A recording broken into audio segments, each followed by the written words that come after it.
समाजशास्त्र का उद्भव कैसे हुआ? हम देखते हैं कि पूर्व काल में राजा मुकुट पहने हुए, राजसी वस्त्र पहने हुए नजर आते थे और यह 17वीं शताब्दी 16वीं शताब्दी तक आम था। भारत में भी हम देखते हैं पुराने राजाओं ने लंबे जब्बे टाइप कपड़े पहन रखे हैं और माथे पर मुकुट पकड़ी। इस प्रकार वो देवी देवताओं के स्वरूप में नजर आते हैं।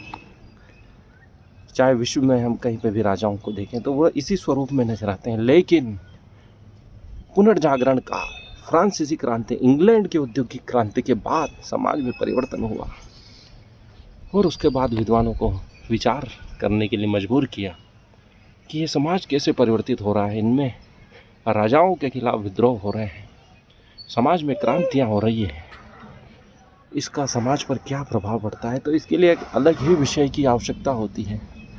अचानक सब कुछ बदल गया, राजाओं की वेशभूषा चेंज हुई, हम पैंट बुशर्ट में आ गए। पूरे विश्व पर इन क्रांतियों का प्रभाव पड़ा, समाज पर प्रभाव पड़ा। काम्टे ने समाजशास्त्र का निर्माण किया। 1838 में उसे समाजशास्त्र का नाम दिया। उससे पहले उसने सामाजिक भौतिकी का नाम दिया था। समाज के व्यवस्थित अध्ययन के लिए उन्होंने इस विषय का निर्माण किया और सबसे पहले उन्होंने सामाजिक भौतिकी नाम दिया। लेकिन काम्टे ने कहा था कि सामाजिक व्यवस्था और प्रगति का विज्ञान ही समाजशास्त्र है। लेकिन 1838 में जब इसका निर्माण हुआ तो सबसे ज़्यादा उपयोग अमेरिका ने किया। वहीं इसके अध्ययन का कार्य प्रारंभ में शुरू हुआ। शोध संस्थान बने, एकेडमिक संस्थान बने। उसी के हथियारों से प्रथम विश्व युद्ध, द्वितीय विश्व युद्ध हुआ। सामाजिक व्यवस्था को समझकर उन्होंने क्या किया?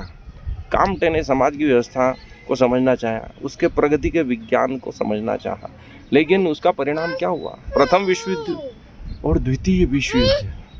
क्या यही प्रगति का विज्ञान है, समाज की व्यवस्था का विज्ञान है? हमें सोचने पर मजबूर कर। समाजशास्त्र को समझकर समाज ने क्या किया? प्रथम विश्व युद्ध किया, द्वितीय विश्व युद्ध किया। अमेरिका ने समाजशास्त्र को समझना चाहा क्योंकि वहाँ की व्यवस्थाएं प्रतिदिन बदल रही थी। लोगों में एक जागरूकता आ रही थी, एक खुलापन आ रहा था और समाज को व्यवस्थित करना आवश्यक हो रहा था। खुलेआम संबंध बनाए जा रहे थे। समाज को नैतिकता और सामाजिक व्यवस्था समझाने के लिए समाजशास्त्र का निर्माण आवश्यक था। पूरे विश्व में सबसे ज़्यादा समाजशास्त्र की आवश्यकता ही अमेरिका को थी और इस चीज़ को उसने समझा और समाजशास्त्र की स्थापना सबसे पहले अपने यूनिवर्सिटियों में की।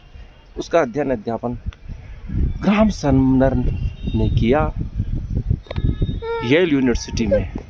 इस प्रकार समाजशास्त्र ने समाज में क्या क्या योगदान दिया, यह एक गंभीर विषय है, चिंतनीय विषय है, एक प्रश्नवाचक चिन्ह है।